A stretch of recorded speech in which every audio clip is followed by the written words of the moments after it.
Alright everyone, we start off today with what may be good news. Now, it is still possible that the Democrats might try to ram their $3.5 trillion spending bonanza up the nation's ass. Really, it's a gift to wealthy donors, it's a gift to big corporations and to globalism. It will rob from the poor to give to the rich. They're portraying it as the opposite. I'll get into why several of the auspices there. They are explicitly going to tax the poor more. And I don't mean just indirectly. Yeah, part of it is inflation. Of course, anything you're not paying for in this bill, which would be, I personally believe most of it, just goes through inflation. Costs rise. Wages don't rise along with those costs. That's a mythology that the left has now. It's their own version of voodoo economics, only it's actually something that they're proposing. The zombie economics or fucking vampire economics. Make a new term for it and make it stick. The idea is stupid. If you actually look at it, though, you're going to have considerable amounts of money that are going to be paid for in new taxes. And not all of those are actually aimed at the evil billionaires. In fact, of course, with offshoring and various loopholes, won't affect them. You think Zuckerberg's going to pay a goddamn cent more than he already pays? Raise the fucking business tax rate. See what happens. See who manages to get the write-offs. Will it be the billionaire with, 100 factories under his belt? Or will it be the mom and pop shop?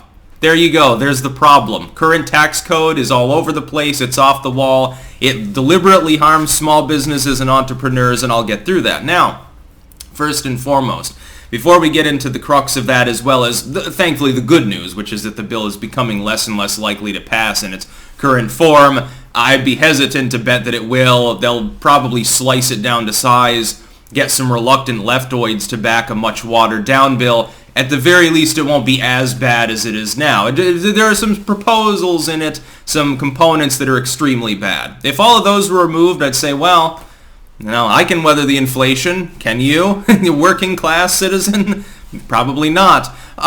Anyway, before I get into that, keep in mind there will be a pinned comment down below if you're watching this video on YouTube. I make 2 exclusive videos every day that don't end up on the platform. So there are links down there to those 4 sites. Rumble, Odyssey, BitChute, and Minds. You are not getting your full clank, believe it or not, or your full energy drink, or whatever caffeinated beverage you have in the morning, unless you're on one of those sites. You should be on all 4 of them. They're pretty good. They've all got their own quirks, their pros and their cons. But then again, so does YouTube. Pro, big audience. Con, doesn't allow you to reach the audience because of algorithmic changes and keeps trying to ban everyone that you want to watch.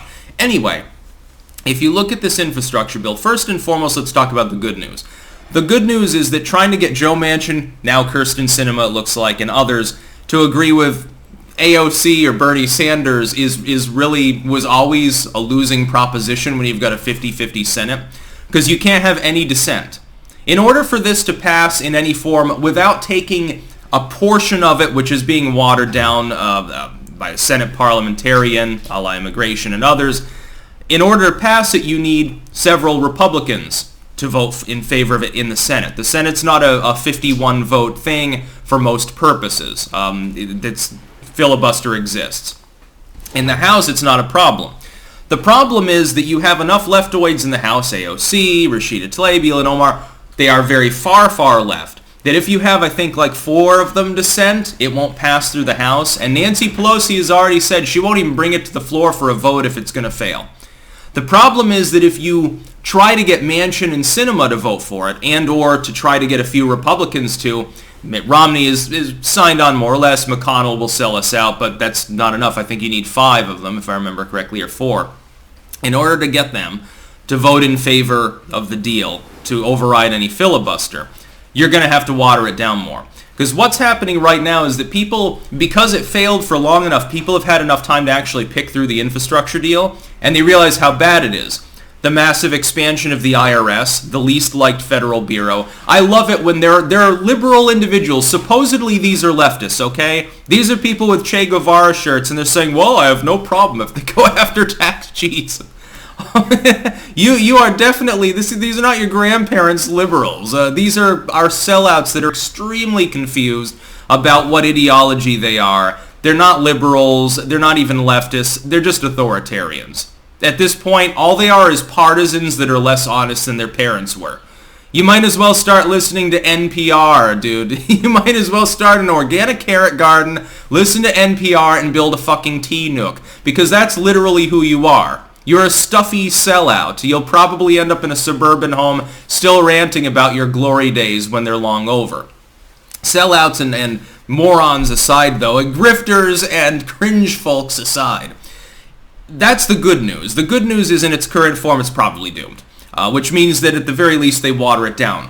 The bad news, of course, is there are some components in there that they're desperately holding on to. Again, expanding the IRS, which is a terrible idea. Allowing the IRS to spy on your bank records without a warrant, which is terrible and unconstitutional. That would be challenged in court, probably struck down, but in the meantime, abuse would be there.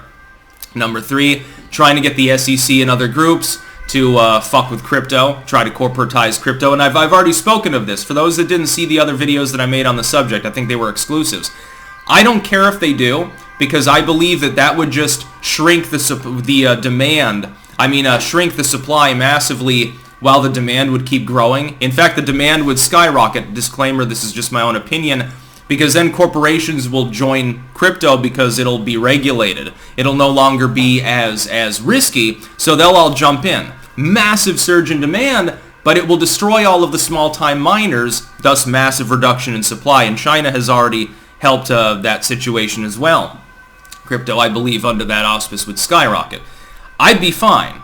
But as far as other people wanting to dabble in crypto and the principle of it being sort of, a libertarian-esque thing, would go bye-bye. It'd be Facebook coin and US dollar coin and shit like that. It'd be, micro coin and Google coin and all of this other horse shit.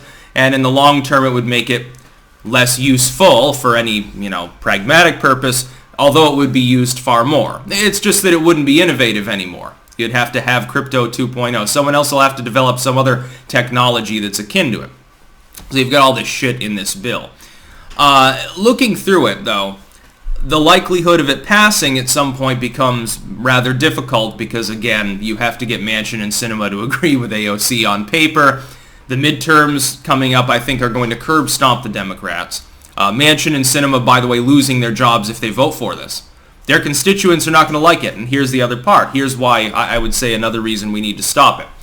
It is a tax and tax and tax bill. It is essentially vampire economics, trying to somehow... The idea is that fiddling with a tax code that is full of loopholes so it looks like Swiss cheese is not going to affect the poor, small businesses, entrepreneurs. It's magically this time, as opposed to the dozens of other times since the so-called war on poverty began. The war on common sense, war on poverty, war on drugs, war on climate change, all these other failing wars that just end up with a bunch of grifters making bank. Every other time this has been attempted, it has failed. It doesn't alleviate poverty. It doesn't help the American people. It ends up fucking the middle class. It never fucks the billionaire class. This time, without further changing the tax code, they're hoping that it'll magically be better. Bernie Sanders is selling the same stupid snake oil that he's been selling since the 1980s as a member of the U.S. Congress. He's hoping that his old man fiery charisma will convince the younger voters, hey, this time it'll work. Yeah, we've tried it a dozen times before since the 70s. It never worked before because it requires a structural overhaul of elements of the tax code that we're not trying to touch. We're just going to increase the business tax rate. Which business do you think will pay this new rate? Facebook? Will they pay it, or will the mom and pop shop pay it? The mom and pop shop will. They'll pay the new rate. And by the way, you're not talking about, well, we're only increasing it on really big businesses, so it starts at like 10 million. No. If you drag the upper bracket up, you have to drag the lower brackets up as well. It will affect every small business in the United States. They're already hurting. They got locked down for months while their box store competitors were in brownout mode, and while Amazon and eBay and stuff like that were perfectly capable of functioning, which is why the Democrats have given them untold tens of billions in new wealth, and now they complain about it. What happens is that the tax code will not apply evenly. It's not like, hey, the new tax rate for this kind of income is 30%, so this rich dude who has some of that income pays 30%, and this poorer dude over here, he pays 30% on the same income. Maybe it's graduated, maybe it's flat, whatever, they're treated equally. That's never the way the tax code works. Another element, and this is openly touted by his people, we're going to end the Trump tax cuts for billionaires. See, there's a problem. The Trump tax cuts primarily helped the working and middle class and especially gave a windfall. Oh, would you look at that? For the first time in American history, the government actually doing something that was kind to me. It actually saved me thousands of dollars. I tried to explain this to people with D's after their name in everything other than actual appearance. What happens is this. Let's say that I make $100,000. I pay $15,000 up front, flat, across the board before they even begin calculating my actual income tax. Entirely separate. It's just a penalty for being self-employed. The only advantage you get is being able to write off things related to your self-employment, which tends to be more expansive than normal business expenses. Trust me, it's nowhere near $15,000. Nowhere, it doesn't even come close. Trump said, hey, since we're double dipping this income, we'll give up to a 20% reduction in the main taxes. Since you're already paying that penalty, we'll reduce the main amount that you pay. Which means that for self-employed people in that sweet spot that are making more than median, but they're not quite making six figures, they did quite well. It affected me personally. It also helped roughly 75% of other Americans pay less taxes. The reason why a lot of people don't realize this is that their check at the end of the year became less because they're paying less out each month. That's what happened. Because that particular monthly penalty they were paying anyway was reduced, so they got less back of their own money at the end of the year because they had saved it monthly, and they thought that meant their taxes had risen. Well, I got like $2,000 back last year. I only got $1,400 this year. I don't understand what's going on, Trump. I thought I was going to have my taxes lowered. You did. But much like Joe Biden has taken Trump's, and it is literally Trump's, additional write-off, bottom line deduction, by the way, for having kids, and turned it into a monthly check rather than having it at the end of the year as a bottom line deduction, thus increasing your tax refund, reducing the amount you owe or whatever. Just like he's done that, he's basically playing make-believe with this entire tax situation. They keep talking about how they're going to tax the billionaires to pay for the $3.5 trillion of new spending won't cost a penny. Bullshit. Even if you did manage to recoup 100% of that $3.5 trillion just from the rich, let's say that you successfully do it, so you don't raise a single penny of the taxes on the poor. In fact, let's say magically, and this won't happen, you'd have massive inflation. Let's say you don't even inflate the currency. That goes down back to normal levels and everything's hunky-dory.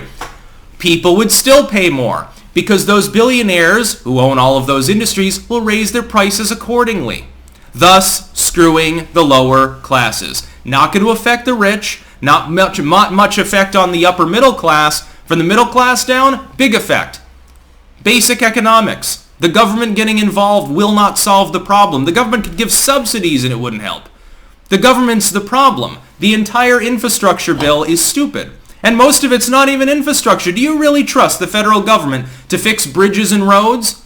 I know I don't, but that's because I have something that's not common, which is common sense. That's about all. Peace out.